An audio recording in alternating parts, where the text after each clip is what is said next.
प्रधानमंत्री जी फिर एक बार पीएम किसान सम्मान निधि के कार्यक्रम में हम सबके मध्य मौजूद हैं।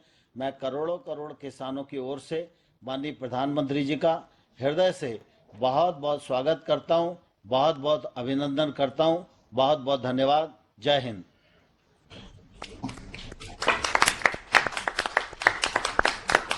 माननीय कृषि एवं किसान कल्याण मंत्री जी का धन्यवाद। अब हम माननीय प्रधानमंत्री जी के समक्ष एक फिल्म का प्रस्तुतिकरण कर रहे हैं। अन्नदाता किसान की खुशहाली, अन्नदाता किसान की खुशहाली और उनकी आय में वृद्धि के लिए भारत सरकार समर्पित है। माननीय प्रधानमंत्री श्री नरेंद्र मोदी जी के दूरदर्शी नेतृत्व में भारत सरकार 7 वर्षों से लगातार खेती को आधुनिक बनाने, किसान साथियों के हितों को सुनिश्चित करने और उनको आत्मनिर्भर भारत का मजबूत भागीदार बनाने के लिए निर्णायक और व्यापक कदम उठा रही है। हमने दुनिया भर में कृषि क्षेत्र में क्या क्रांति आई है, क्या बदलाव आए हैं, क्या नए इनिशिएटिव आए हैं, क्या अर्थव्यवस्था के साथ कैसे जोड़ा है, सारी चीजों का गहन अध्ययन किया। इसके बाद हमने अपने अलग अलग लक्ष्य बनाए और सभी पर एक साथ काम शुरू किया। किसानों को समर्पित भारत सरकार ने कृषि के बजट में 512% की वृद्धि की है, जहां वर्ष 2013-14 का कृषि बजट लगभग 22,000 करोड़ रुपए था। वहीं वर्ष 2020-21 का कृषि बजट 1,34,000 करोड़ रुपए से अधिक किया गया, जिसके कारण किसान कल्याण की विभिन्न योजनाओं का लाभ अन्नदाताओं को मिल रहा है। किसानों को अधिक लाभ देने के लिए सरकार ने अधिसूचित सभी 22 फसलों के न्यूनतम समर्थन मूल्य को लागत से 1.5 गुना किया है, जिसके तहत वर्ष 2013-14 की तुलना में वर्ष 2020-21 में धान के एमएसपी में 43% से अधिक और गेहूं में 41% की वृद्धि की गई है। साथ ही एमएसपी के तहत सरकार ने पिछले 5 सालों में वर्ष 2009 से 14 की तुलना में धान की 2 गुना, तिलहन की 11 गुना और दलहन की 88 गुना से अधिक मूल्य की खरीद की है। किसानों की आवश्यकताओं को ध्यान में रखते हुए कोरोना काल में भी 2 करोड़ से अधिक नए किसान क्रेडिट कार्ड जारी किए गए, जिसके माध्यम से अतिरिक्त 2 लाख करोड़ रुपए से अधिक का ऋण उपलब्ध कराया गया। सरकार के प्रयासों और किसानों की कड़ी मेहनत का ही परिणाम है कि खाद्यान्न के रिकॉर्ड उत्पादन के कारण कोरोना काल में 80 करोड़ से अधिक लोगों को प्रधानमंत्री गरीब कल्याण अन्न योजना के तहत खाद्यान्न की आपूर्ति सुनिश्चित की गई। उत्पादन में आत्मनिर्भर होने के साथ साथ फसल की कटाई के उपरांत उपज की हानि को रोकने और ग्रामीण क्षेत्रों में रोजगार सृजन के उद्देश्य से माननीय प्रधानमंत्री जी ने 1 वर्ष पूर्व एग्रीकल्चर इंफ्रास्ट्रक्चर फंड नामक एक महत्वाकांक्षी केंद्रीय योजना का भी शुभारंभ किया। इस योजना ने मात्र 1 वर्ष में ही सफलता की कई नई मिसालें कायम की हैं, जैसे कि राजस्थान के लाभार्थी श्री यशवर्धन मुंद्रा ने सॉर्टिंग एंड ग्रेडिंग यूनिट लगाकर रोजगार के अवसर पैदा किए। कर्नाटक की महिला उद्यमी श्रीमती ममता वी ने प्राइमरी प्रोसेसिंग सेंटर लगाकर प्रगति की नई राह चुनी है। मध्य प्रदेश के लाभार्थी श्री विपिन त्रिपाठी ने एग्रीकल्चर वेस्ट से बायोफ्यूल बनाने का इनोवेटिव प्राइमरी प्रोसेसिंग सेंटर लगाया है। किसानों को आत्मनिर्भर बनाने के निरंतर प्रयासों में प्रधानमंत्री किसान सम्मान निधि योजना महत्वपूर्ण योगदान है, जिसकी शुरुआत 24 फरवरी 2019 को माननीय प्रधानमंत्री श्री नरेंद्र मोदी जी के द्वारा की गई। पीएम किसान योजना का पूरा खर्च भारत सरकार वहन करती है, जिसके तहत लाभार्थी किसानों को प्रतिवर्ष 6,000 रुपए की सम्मान राशि 2,000 रुपए की 3 समान किश्तों में सीधे उनके बैंक खातों में हस्तांतरित की जाती है। सभी भू जोतधारी किसानों को इसमें शामिल किया गया है। पीएम किसान योजना की लोकप्रियता और सफलता इसी बात से प्रमाणित होती है कि अब तक 10 करोड़ से अधिक किसानों के बैंक खातों में 1,37,000 करोड़ रुपए से अधिक की राशि सीधे ट्रांसफर की जा चुकी है। योजना की 9वीं किश्त के रूप में आज माननीय प्रधानमंत्री श्री नरेंद्र मोदी जी पीएम किसान के 9.5 करोड़ से अधिक लाभार्थियों के बैंक खातों में 19,000 करोड़ रुपए से अधिक की सम्मान राशि ट्रांसफर कर रहे हैं। आत्मनिर्भर हो रहे हैं किसान, मिल रही है उनको एक नई पहचान। वीडियो प्रस्तुतिकरण के लिए धन्यवाद। अब हम माननीय प्रधानमंत्री जी से अनुरोध करेंगे कि वे बटन दबाएं और प्रत्यक्ष लाभ अंतरण के माध्यम से 9,75,46,378 किसानों को 19,508 करोड़ रुपए से अधिक की धनराशि का अंतरण करें। यह धनराशि लाभार्थियों के खाते में अंतरित हो जाएगी।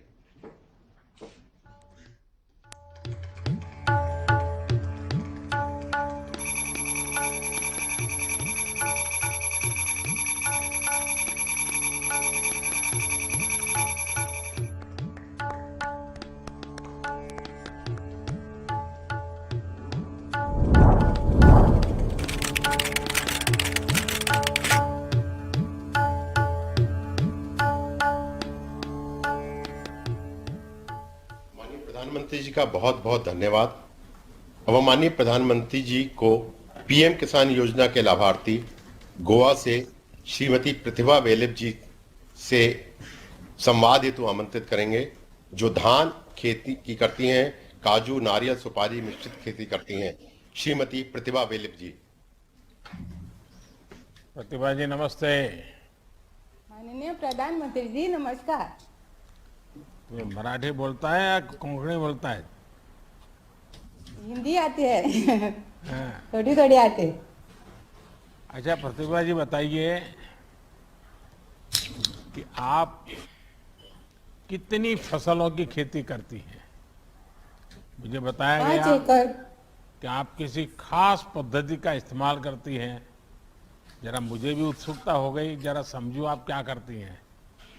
प्रधानमंत्री जी, मैं मिश्रित खेती करती हूँ। इसमें नारियल, काजू, सुपारी, केले आदि शामिल हैं। इसके साथ मैं श्री पद्धति से चावल की भी खेती करती हूँ, जिसमें कम खर्च में अच्छी पैदावार होती है। अच्छा प्रतिभा जी, ये बताइए कि आपको पीएम किसान योजना के जरिए ये जो 2-2 हजार रुपये मिलते हैं, उसका आपके कितना लाभ होता है, कितना उपयोग होता है? इस योजना से राशि से मैं बीज, खाद, कीटनाशक लाने में खर्च करती हूँ। इस योजना से मुझे बहुत लाभ हुआ। तो प्रताप जी, आप हिंदी कैसे बोल लेती है? वहाँ आपके यहाँ तो सब कोंकणी बोलते हैं। कोंकणी बोल रहे हैं। हिंदी फिल्में देखती होगी आप? देखती है और स्कूल में पढ़ लिखा। हाँ, तो हिंदी स्कूल हिंदी में टीवी हिंदी सीरियल भी देखती थोड़ी। है? और बच्चों को भी पढ़ाते हैं। अच्छा, बच्चों को घर में। पढ़ाती है? हाँ। हाँ, बच्चों को। अच्छा, बच्चे क्या पढ़ते हैं अभी? अभी 2 की शादी हुई और इसने एक ने टीवाई किया था, दूसरी 10th, तीसरी 12th हो गई, यानी ये टीवाई है। आप छोटी है रोटी। इतने सारे खेती के प्रयोग करती हैं, तो बाकी किसान देखने के लिए आते हैं? क्या आप करती हैं, कैसे करती हैं? एक साथ एक ही जमीन पे इतनी चीजें एक साथ करती हैं आप? नहीं, मेरा पति भी मुझे हाथ बढ़ाता है और बच्चे भी बढ़ाते हैं और मजदूर भी थोड़े लेते हैं। नहीं, अड़ोस पड़ोस के लोग आते हैं देखने के लिए, और खेत किसान आते हैं देखने? आते हैं। हाँ, तो वो लोग पूछते हैं कि आपने ये कमाल कैसे कर दिया? और उसको मालूम है। हाँ। उसने हमको एग्रीकल्चर में सब उसका ट्रेनिंग दिया था। अब सब लोग ऐसे ही श्री पद्धति में करते हैं। प्रतिभा जी, सबसे पहले तो आपको बधाई कि आप इतनी तरह की फसल उगाती हैं। इसमें धन्यवाद बहुत मेहनत प्रधानमंत्री जी। लगती है, हाँ। फसलों का ध्यान रखना पड़ता है। आप ये सारे काम बहुत ही बखूबी कर रही हैं।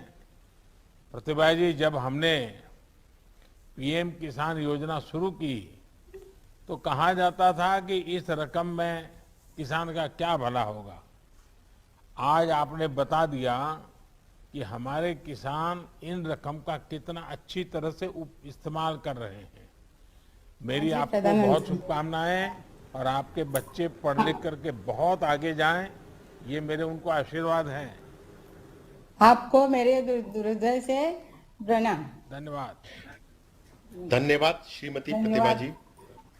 माननीय प्रधानमंत्री जी को बताते हुए बहुत हर्ष हो रहा है कि आज ही के दिन गत वर्ष आपने कृषि अवसंरचना कोष AIF योजना शुरू की थी। आज उसके पूरे 1 वर्ष हो रहे हैं।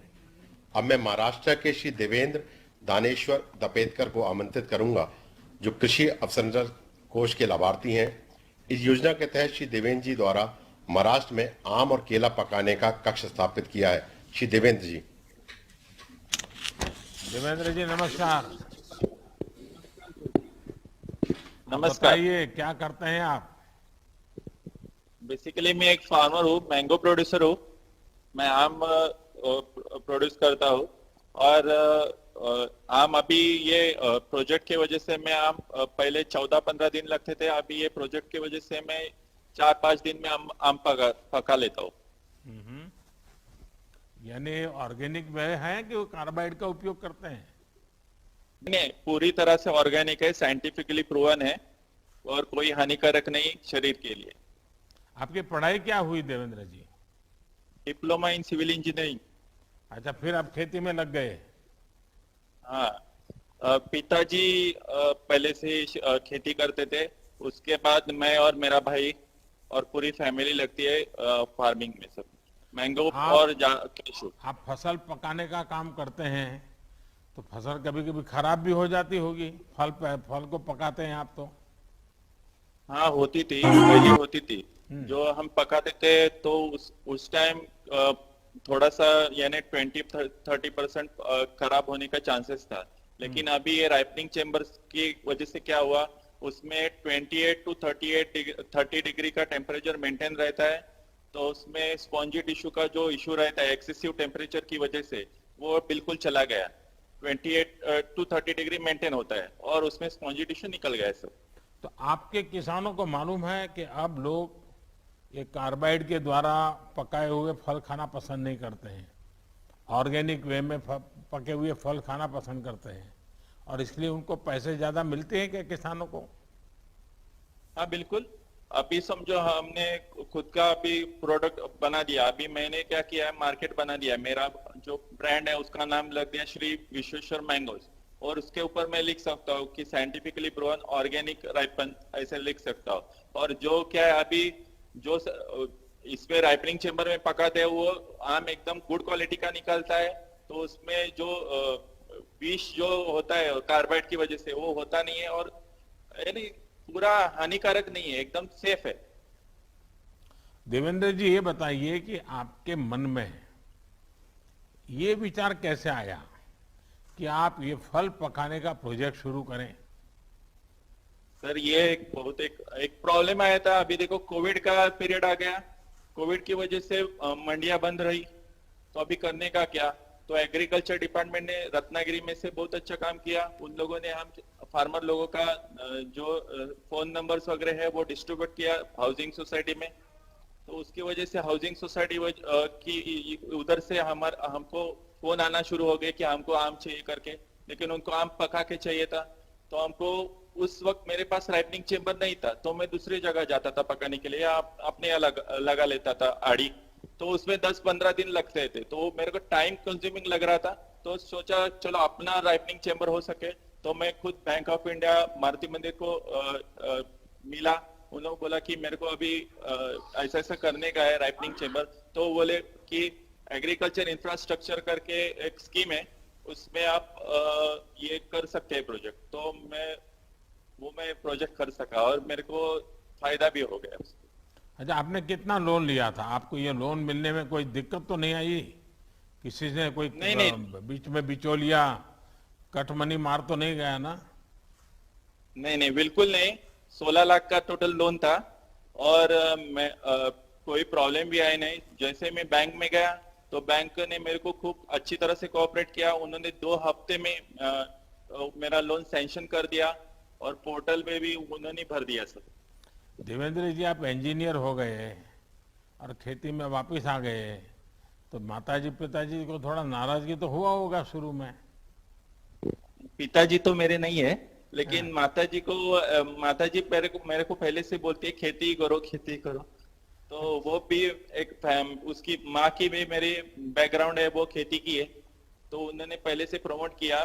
पहले मेरे को ही जाने का था इंजीनियरिंग में, लेकिन मैं ही ऐसे खेती में। आपने अपने माताजी की इच्छा पूरी कर दी। बराबर सर।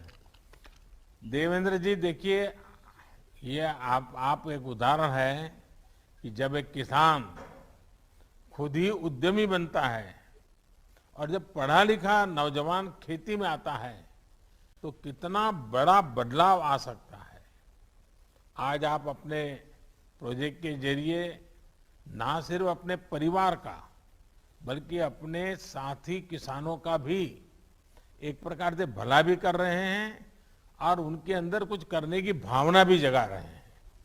बराबर। देवेंद्र जी, आपने बताया कि आपको लोन कितनी आसानी से मिल के गया।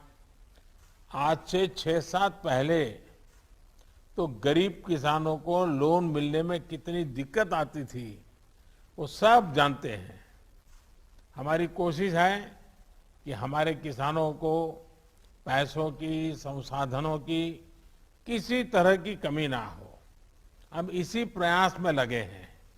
चलिए देवेंद्र जी, आपको बहुत शुभकामनाएं और आपका माता जी को भी बहुत प्रणाम, जिन्होंने आपको ये संस्कार भी दिए, शिक्षा भी दी और आपको खेती के काम में फिर से लगा दिया। आपकी माता जी को भी मेरा प्रणाम। सर जी, आप आम के सीजन में जरूर आ जाइए। इधर अरे आम वाह, टेस्ट करने के देखिए लिए। रत्नागिरी का आप तो बड़ा फेमस रहता है भाई, लेकिन इस बार तो आप लोग बाढ़ के कारण भी बहुत परेशान हो गए। हाँ, बारिश ने भी बहुत आपको हैरान कर दिया, लेकिन आपके निमंत्रण के लिए बहुत धन्यवाद आपका। धन्यवाद। धन्यवाद जी। अब मैं उत्तर प्रदेश के श्री श्यामाचरण उपाध्याय जी को आमंत्रित करूंगा, जो कृषि अवसंरचना कोष के स्थापित परियोजना के लाभार्थी हैं। श्री श्यामाचरण उपाध्याय जी एक एफपीओ के संचालित हैं, उसके निदेशक भी हैं। श्री उपाध्याय जी। श्यामाचरण जी नमस्ते। नमस्कार। नमस्कार सर। श्यामाचरण जी मेरा नाम बताइए श्यामाचरण उपाध्याय कि आपके पास जमीन कितनी है और आप स्वयं कितनी फसल उगाते हैं? मेरा नाम सर श्यामाचरण उपाध्याय है। मैंने Maddy aroma agro producer company का गठन किया सन 2018 में और अपने 517 सदस्यों के माध्यम से हम औषधि एवं सघन फसलों की खेती करा रहे हैं। पहले क्या करते थे आप?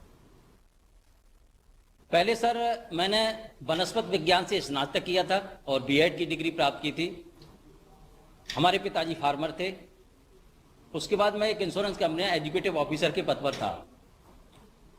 तो उसके बाद मेरा लगाव जो था कृषि की तरफ था, और चूंकि वनस्पत विज्ञान से मैंने स्नातक किया था तो औषधि और इन पौधों की तरफ ज्यादा रुचि थी मेरी। तो मैंने सीमैप से ट्रेनिंग ली।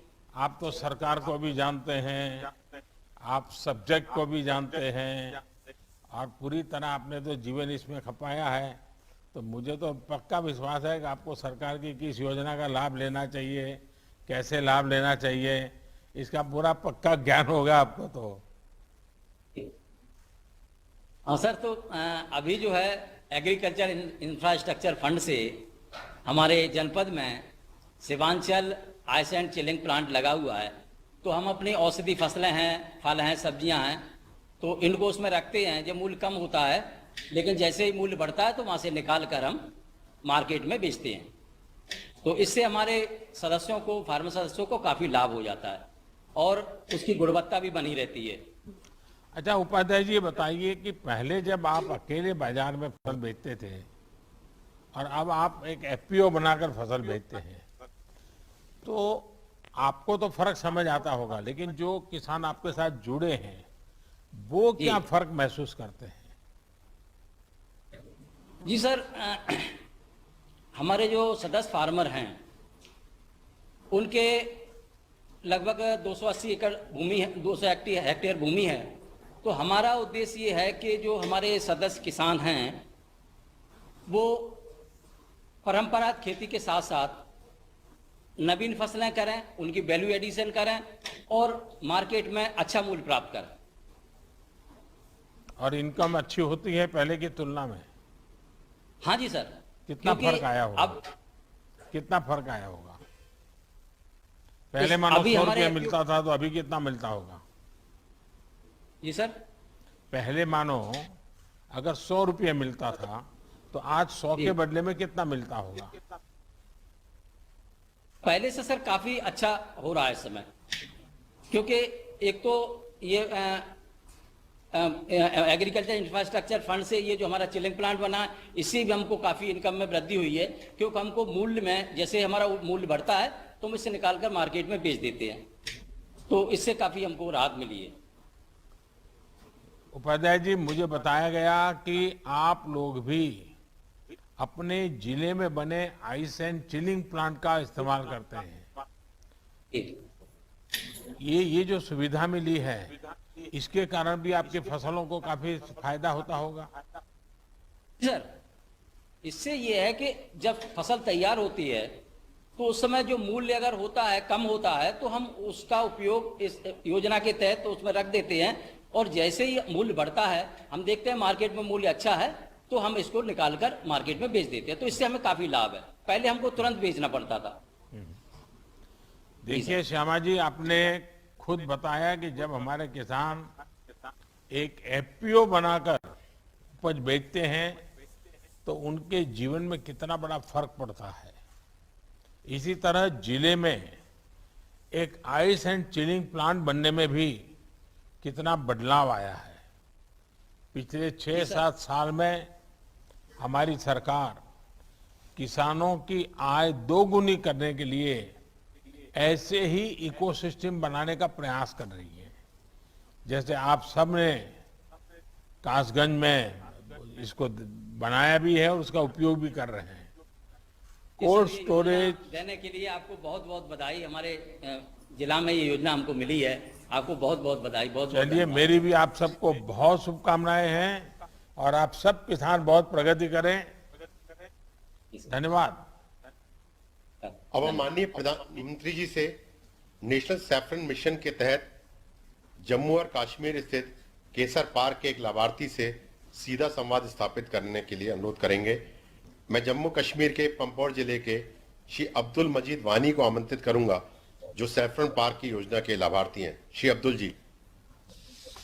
अब्दुल जी नमस्कार। नमस्कार जी, नमस्कार जी। अब्दुल जी बताइए आप खेती के संबंध में जरा। मैं सर यहाँ एक सैफरान ग्रोवर हूँ सर। पिछले 30 साल से मैं यही खेती कर।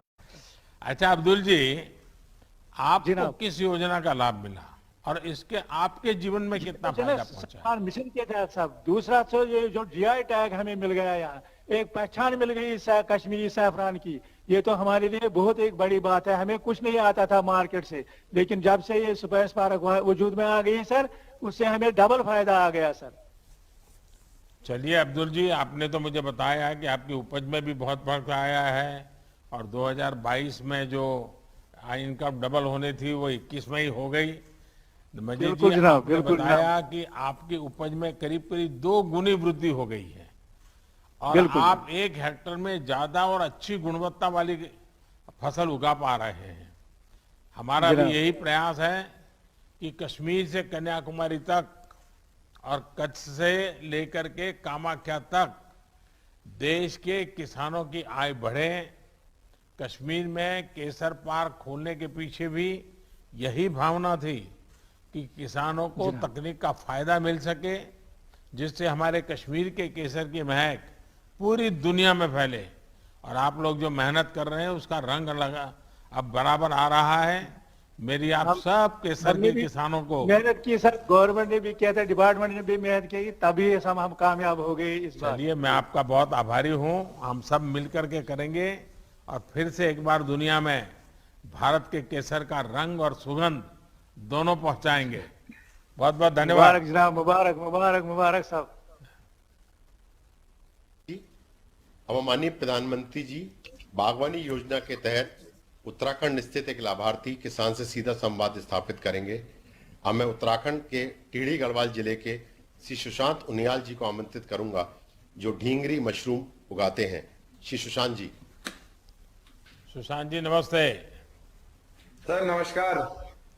सुशांत जी, मुझे बताया गया कि दिल्ली की प्राइवेट कंपनी में आप काम करते थे और ये सब छोड़ छाड़ करके आप फिर पहाड़ों में चले गए और खेती करने का विचार आपको आया, ये कैसे हुआ? सर इसका सबसे बड़ा कारण तो एक आप ही रहे हैं सर। आप पिछली बार जब उत्तराखंड आए थे तो आपने कहा था कि उत्तराखंड का पानी और उत्तराखंड की जवानी उत्तराखंड के काम नहीं आती सर। तो सर वो चीज थी कि हम लोग इसी माटी से जुड़े हुए हैं, पहाड़ों से जुड़े हुए हैं, और हम लोग जब पढ़ लिख जाते हैं तो फिर बाहर शहरों में चले जाते हैं। लेकिन आज जो पहाड़ों में सबसे बड़ी समस्या है वो है सर पलायन की। पलायन की समस्या थी, लोग धीरे धीरे गांव छोड़ के जा रहे थे। तो वही देखते हुए फिर वापस आए कि अगर युवा वापस पहाड़ों की तरफ आएगा तो सब लोग वापस आना शुरू करेंगे। और फिर वो जो पुराने लोगों ने मकान छोड़े हुए थे, खंडर मकान थे, उस पे प्रयोग के तौर पर सर मशरूम फार्मिंग शुरू की। और जब पहले साल 30-40 हजार रुपए की आमदनी हो गई तो उसके बाद ये दिमाग में आया कि अब व्यावसायिक तौर पर इसका काम करना चाहिए सर। तो फिर जिला उद्यान अधिकारी जी से मिला और उन्होंने मुझे बताया कि इसके अंतर्गत एक स्कीम है MIDH की, और दूसरा मशरूम निदेशालय सोलन में जाके आपको 10 दिन का प्रशिक्षण लेना पड़ेगा सर। सो वहां गए, वहां से प्रशिक्षण लेने के बाद और 28.68 लाख रुपए की सर मैंने एक प्रोजेक्ट रिपोर्ट उद्यान विभाग को दी, जिसमें से 8 लाख रुपए का अनुदान MIDH स्कीम के द्वारा मुझे दिया गया सर, और 18.68 लाख रुपए मुझे बैंक द्वारा ऋण दिया गया सर। अच्छा सुशांत जी, आपको मशरूम के ही क्यों चुना? सर मशरूम चुनने का सबसे बड़ा कारण ये रहा सर कि एक तो यहाँ पे जो किसानी होती है उसमें थोड़ा बंदर फसल को बर्बाद कर देते हैं, जंगली सूकर होते हैं, वो बर्बाद कर देते हैं फसल। ये मशरूम की जो खेती है सर ये पूरी तरह से इंडोर है, और तो इसलिए, और एक और मुख्य जो सबसे बड़ा कारण है सर, ज्यादातर मशरूम की खेती कंट्रोल्ड एनवायरनमेंट में की जाती है, AC लगाए जाते हैं टेम्परेचर मेंटेन करने के लिए। लेकिन हमारे यहाँ पे जो सबसे अच्छी चीज है सर, 9 महीने तक इसकी जलवायु इसको प्राकृतिक तौर पर इसको सपोर्ट करती है, तो ये फैसला इसलिए लिया गया सर। देखिए, आपको मालूम होगा हिमाचल में सोलन मशरूम सिटी के नाम से जाना जाता है। जी अब सर, आपने जी भी सर, अपनी जी एक पहचान बनानी चाहिए, तो और भी किसान जुड़े हैं क्या इसमें? सर बहुत ये सबसे अच्छी बात रही है सर कि बहुत सारे लोग आते हैं, और अभी तक टिहरी के आसपास ही कम से कम 3-4 छोटी छोटी यूनिट बनना शुरू हो गई हैं सर, जिस जिले में मैं हूं। उसके अलावा हम किसानों के लिए जो बहुत ज्यादा पढ़े लिखे नहीं है सर, बहुत ज्यादा साक्षर किसान नहीं है, तो उनको हम एक चीज का अश्योरेंस देते हैं कि आप सिर्फ मशरूम उगाइए, अगर आपको कहीं मार्केटिंग में किसी भी प्रकार की कोई समस्या होती है तो वो हम आपका प्रोडक्ट मार्केट करके जाएंगे, आप उगा के हमें दे दीजिए, हम आपका मशरूम बेच के आएंगे सर। सुशांत जी, आप जो काम कर रहे हैं जी सर। उसमें जैसा आपने बताया कि सरकार ने इतना पैसा दिया, बैंक से आपसे पैसा मिला, क्या बाकी किसानों को भी अब ये इसी प्रकार की मदद मिल रही है? जी सर, बिल्कुल मिल रही है सर, क्योंकि हॉर्टिकल्चर की MIDH स्कीम जब भी उद्यान अधिकारी गांव में भी आते हैं तो वो भी लोगों को इस प्रकार बताते हैं। और सबसे अच्छी चीज ये होता है सर कि जितने भी पुराने, जैसे अब मेरी यूनिट को 2 साल हो गए हैं सर, तो हर एक किसान को वहां से मेरा नंबर दे दिया जाता है, जिसको अगर कोई प्रशिक्षण भी लेना है और क्या क्या फॉर्मेलिटीज होंगी उसके लिए, वो सारा का सारा उसको बता दिया जाता है सर हमारे द्वारा। ये आपका स्थान कहां पर है? ये सर टिहरी गढ़वाल डिस्ट्रिक्ट है सर, उत्तराखंड का, और उसका एक विकास खंड है चंबा। उससे 7 किलोमीटर आगे सर उत्तरकाशी के लिए एक रोड जाती है जो गंगोत्री जाती है, गंगोत्री धाम, वहीं पे 7 किलोमीटर आगे है सर, रोड से 7 किलोमीटर आगे। जी सर। सुशांत जी, बहुत अच्छा लगा कि दिल्ली में पढ़ाई और नौकरी करने के बाद आप अपने गांव में लौटे, और आपने सही पकड़ा। मैं जब भी उत्तराखंड में आया हूं एक बात बोलता रहता था कि उत्तराखंड का हमारे पहाड़ों का एक प्रॉब्लम रहता है कि पहाड़ों का पानी और पहाड़ों की जमानी पहाड़ के काम नहीं आती है, और इसलिए हमने उसको उलट करना है। आज आपके माध्यम से वो उलट हो रहा है, और पहाड़ की जवानी फिर पहाड़ के काम आ रही है। ये मेरे लिए बहुत खुशी की बात है। वहां पर लोगों को पलायन न करने के लिए आपने प्रेरित किया है। आप जैसा पढ़ा लिखा युवा जब खेती करता है तो कितना बदलाव आता है। हमारी सरकार की कोशिश है कि हम गांव और शहर में सुविधाओं के भेद को कम से कम कर सकें। जो युवा अपने गांव में आकर खुद के लिए, अपने गांव के लिए कुछ करना चाहते हैं, उनकी हर स्तर पर मदद कर सके। देश भर में ऐसे युवाओं के लिए आप प्रेरणा है। आपको मेरी बहुत बहुत बधाई, बहुत बहुत शुभकामनाएं। धन्यवाद। जी सर, आपका बहुत बहुत धन्यवाद सर। अब माननीय प्रधानमंत्री जी पूर्वोत्तर क्षेत्रों के लिए mission organic value chain development योजना के तहत स्थापित परियोजना के एक लाभार्थी से सीधा संवाद स्थापित करेंगे। मैं मणिपुर की श्रीमती थिंगचा गंगोट से आमंत्रित करूंगा, जो भारत सरकार द्वारा चलाए गए मिशन वैल्यू चेन डेवलपमेंट योजना के लाभार्थी हैं। श्रीमती थिंगचा जी। नमस्ते जी। Namaste, Honorable Prime Minister, sir. Can you tell us about your family and the kind of agriculture activity you do? Yes, sir. Pineapple farmer from Bonglon village, Chushanpur district, Manipur. And I'm a mother of 2 children. I cultivate Q pineapple in 6 acres of my own land. The pineapple grown here in Manipur is very sweet, and it is famous for its excellent taste and its quality, sir. How do you sell your pineapples? Sir, actually, our FPC Lohomi Farmer Producer Company has signed an agreement with Mera Foods. Mera Foods proprietor who is sitting just next to me, Madam Supra. She's the proprietor and she is also an entrepreneur, women entrepreneur. And she is also working for the welfare of women and also for working on processing of organic pineapples. Those pineapples that we supply to her are processed into slice, cubes, in cans, and pineapple jams, pineapple candy, pineapple squash extract for exports. This increases the demand of our pineapple resulting in better prices, sir. And not only that, we also, our FPC is also tied up with many other marketing agencies. They send our pineapple to other states, many major cities of the country, and even to Europe, sir. What assistance benefit have you got from the government? Sir, the assistance that we get from the government, sir, like MOVCD NER scheme. Under that MOVCD NER scheme, we get free planting materials and DBT, direct bank transfer of rupees 7,500 for 2 years to buy organic inputs. And organic certifications were also issued to the farmers and also from farmer producer company. And before that, in the year 2014-15, my farm income was only rupees 50,000 with productivity of 12 metric ton per hectare. And after joining this MOVCD scheme and with the introduction of this organic farming, our farming condition is getting much better than before. So now I can earn my farm income rises to 4 lakhs with productivity of 25 metric ton per hectare, sir. And besides this, sir, I myself is also one of the PM Kisan beneficiary. I received 2,000 each in every installment, sir. All this assistance help my agriculture more productive and profitable, sir. चलिए, बहुत बहुत धन्यवाद आपका। इस समय तो पूरा देश मणिपुर का फैन हो गया है। ऐसा लग रहा है लोग मणिपुर को मीरापुर बोलने लग गए हैं। पहले ओलंपिक प्रदर्शन में मीराबाई चानू और अब आप और आपका एफपीओ पूरे भारत के किसानों के लिए एक प्रेरणा है। आपने बताया कि आपकी आय बढ़ गई है।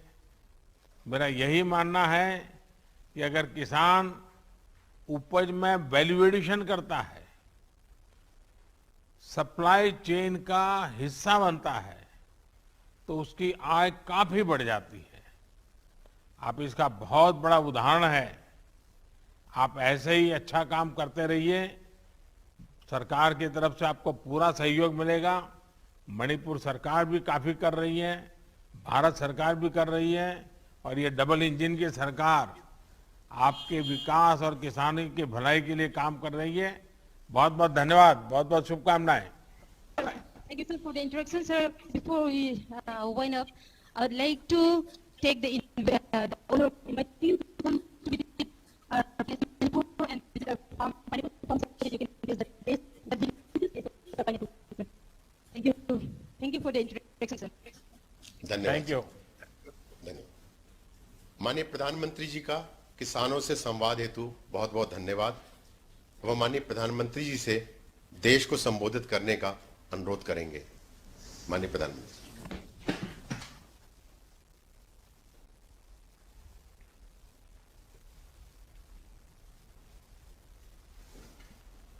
नमस्कार जी।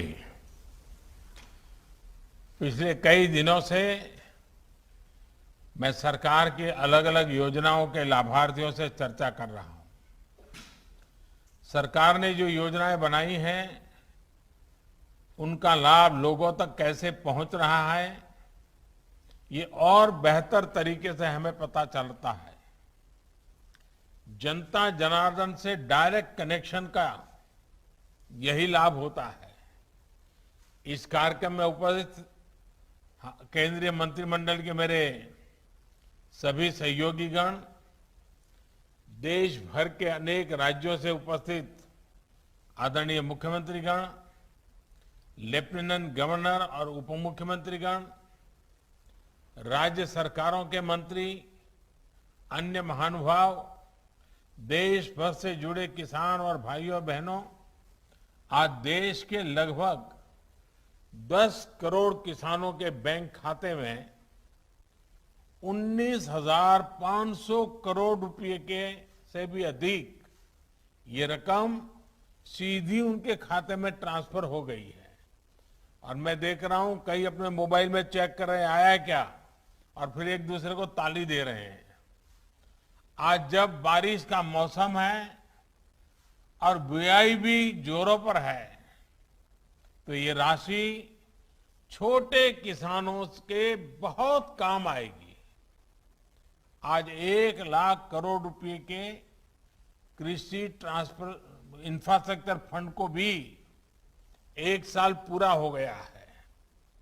इसके माध्यम से हजारों किसान संगठनों को मदद मिल रही है।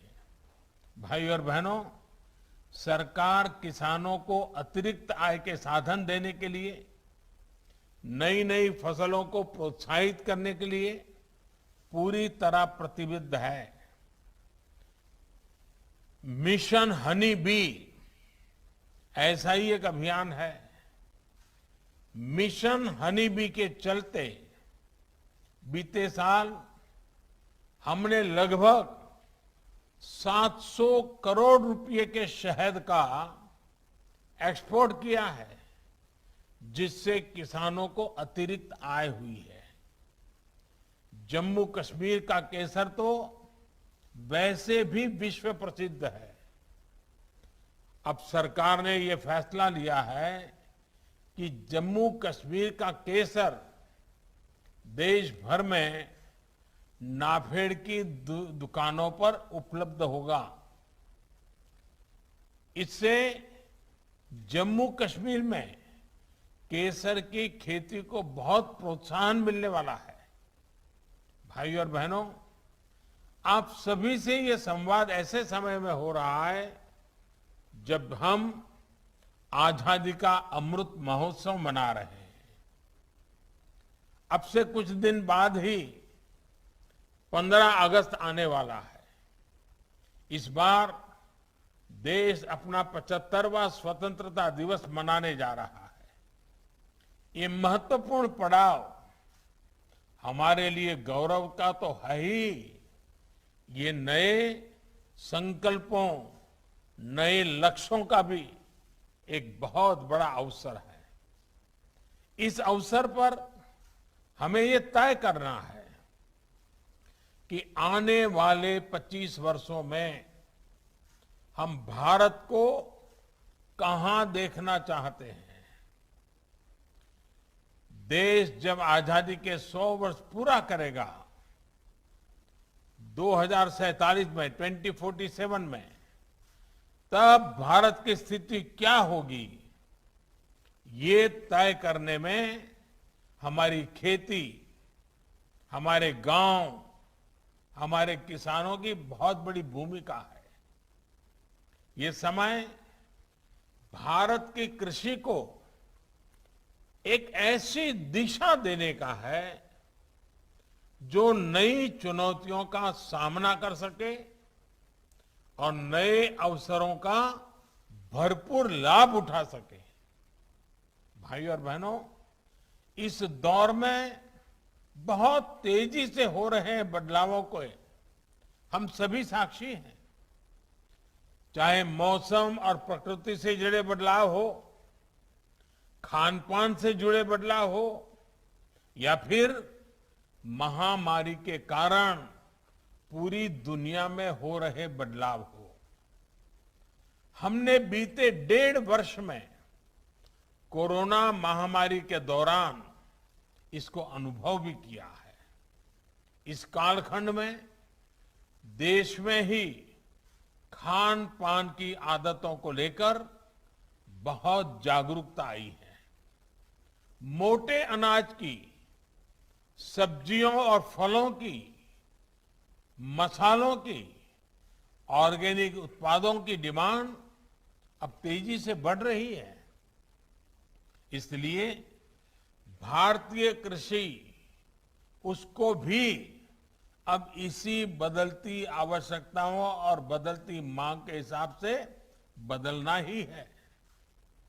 और मुझे हमेशा से विश्वास है कि हमारे देश के किसान इन बदलावों को जरूर आत्मसात करेंगे। साथियों, इस महामारी के दौरान भी हमने भारत के किसानों का सामर्थ्य देखा है। रिकॉर्ड उत्पादन के बीच सरकार ने भी प्रयास किया है कि किसानों की परेशानी कम से कम हो। सरकार ने खेती और इससे जुड़े हर सेक्टर को बीज, खाद से लेकर अपनी उपज को बाजार तक पहुंचाने के लिए हर संभव प्रयास किए हैं, उपाय किए हैं। यूरिया की सप्लाई निर्बाध रखी, डीएपी जिसके दाम अंतर्राष्ट्रीय बाजार में इस कोरोना के चलते कई गुना बढ़ गए, उसका बोझ भी हमारी सरकार ने किसानों पर पड़ने नहीं दिया। सरकार ने तुरंत इसके लिए 12,000 करोड़ रुपए का इंतजाम किया। साथियों, सरकार ने खरीफ हो या रबी सीजन, किसानों से एमएसपी पर अब तक की सबसे बड़ी खरीद की है। इससे धान किसानों के खेतों में लगभग 1,70,000 करोड़ रुपए और गेहूं किसानों के खाते में लगभग 85,000 करोड़ रुपए डायरेक्ट पहुंचे हैं। किसान और सरकार की इसी साझेदारी के कारण आज भारत के अन्न भंडार भरे हुए हैं। लेकिन साथियों, हमने देखा है कि सिर्फ गेहूं, चावल, चीनी में ही आत्मनिर्भरता काफी नहीं है, बल्कि दाल और तेल में भी आत्मनिर्भरता बहुत आवश्यक है। और भारत के किसान ये करके दिखा सकते हैं। मुझे याद है कि कुछ साल पहले जब देश में दालों की बहुत कमी हो गई थी, तो मैंने देश के किसानों से दाल उत्पादन बढ़ाने का आग्रह किया था। मेरे उस आग्रह को देश के किसानों ने स्वीकार किया। परिणाम ये हुआ कि बीते 6 साल में देश में दाल के उत्पादन में लगभग 50% की वृद्धि हुई है। जो काम हमने दलहन में किया या अतीत में गेहूं, धान को लेकर किया, अब हमें वही संकल्प खाने के तेल के उत्पादन के लिए भी लेना है। ये खाद्य तेल में हमारा देश आत्मनिर्भर हो, इसके लिए हमें तेजी से काम करना है। भाइयों और बहनों, खाने के तेल में आत्मनिर्भरता के लिए अब राष्ट्रीय खाद्य तेल मिशन ऑयल पाम का संकल्प लिया गया है। आज देश भारत छोड़ो आंदोलन को याद कर रहा है, तो इस ऐतिहासिक दिन ये संकल्प हमें नई ऊर्जा से भर देता है।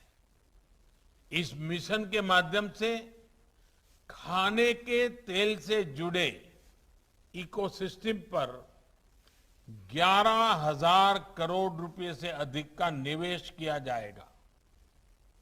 सरकार ये सुनिश्चित करेगी कि किसानों को उत्तम बीज से लेकर टेक्नोलॉजी, उसकी हर सुविधा मिले।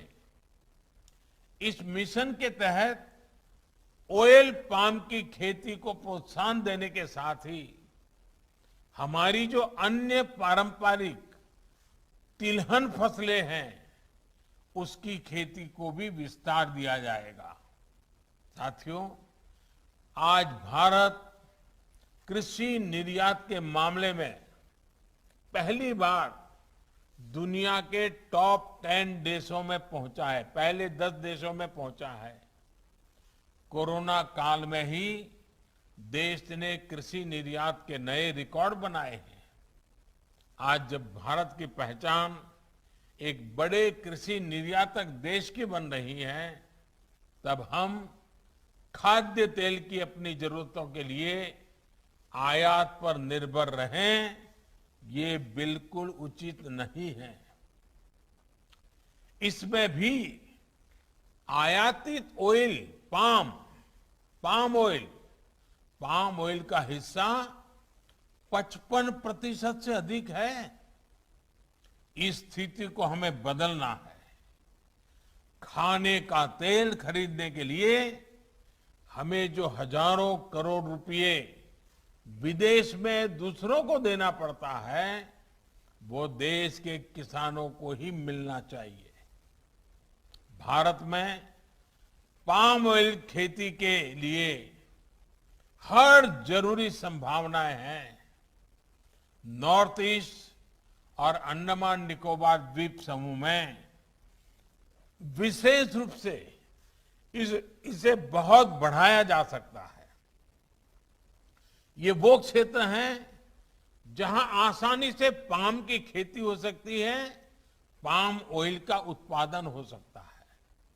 साथियों, खाने के तेल में आत्मनिर्भरता के इस मिशन के अनेक लाभ है। इससे किसानों को तो सीधा लाभ होगा ही, गरीब और मध्यम वर्ग के परिवारों को सस्ता और अच्छी क्वालिटी का तेल भी मिलेगा।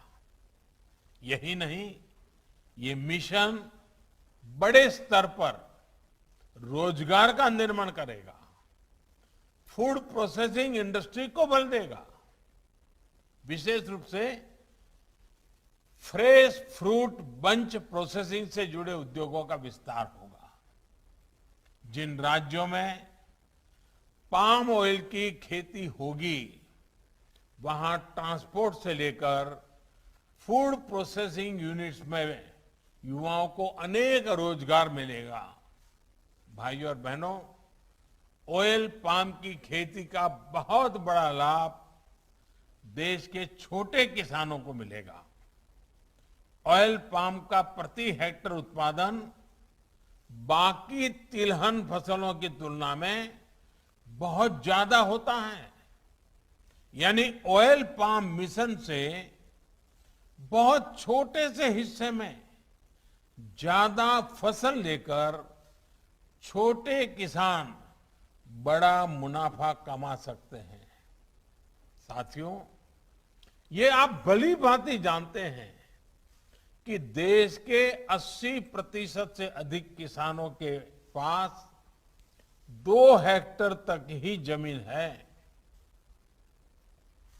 आने वाले 25 साल में देश की कृषि को समृद्ध करने में इन छोटे किसानों की बहुत बड़ी भूमिका रहने वाली है। इसलिए अब देश की कृषि नीतियों में इन छोटे किसानों को सर्वोच्च प्राथमिकता दी जा रही है। इसी भावना के साथ बीते सालों में छोटे किसानों को सुविधा और सुरक्षा देने का एक गंभीर प्रयास किया जा रहा है।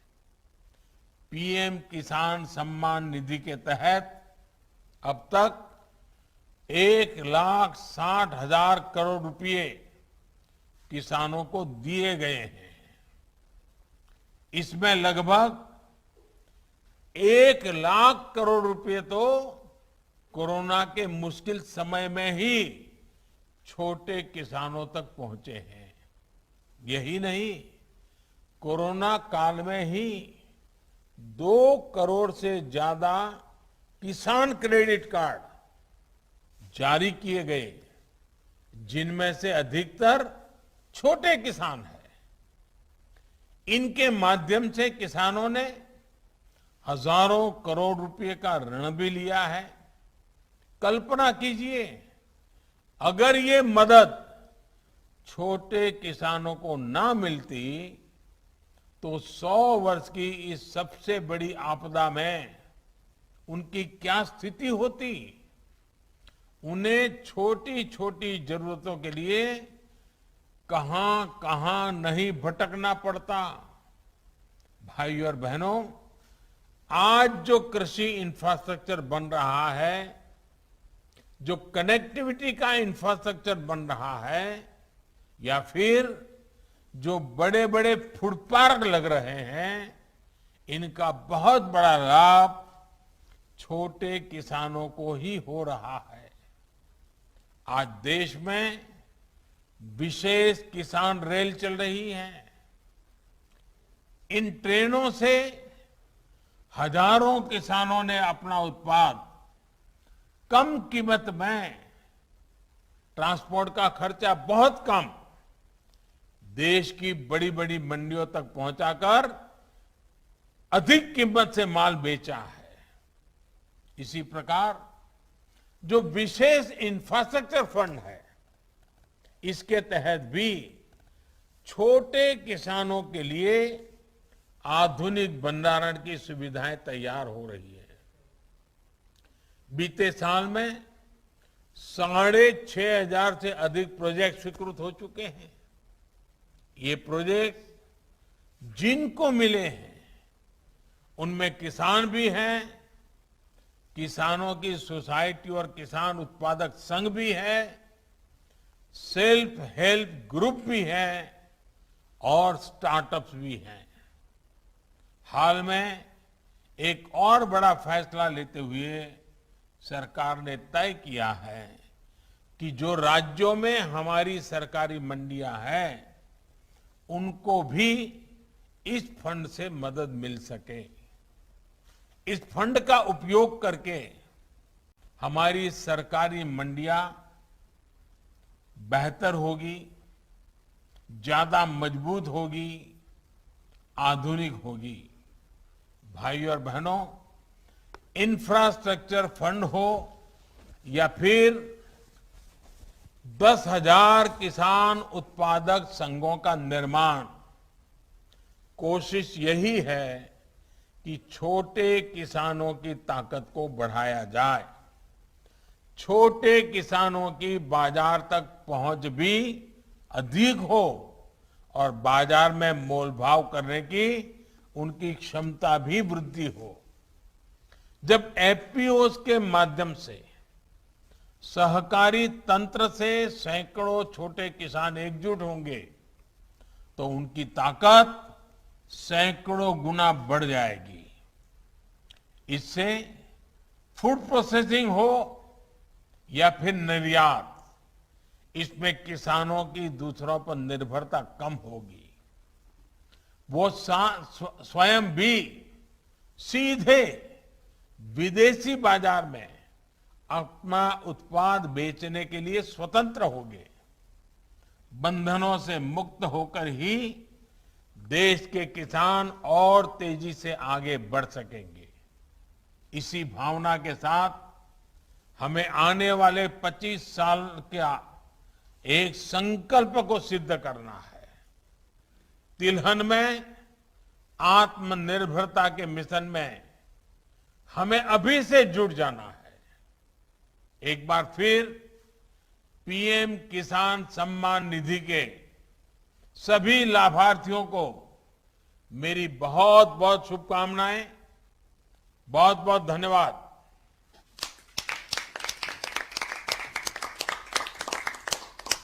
माननीय प्रधानमंत्री जी का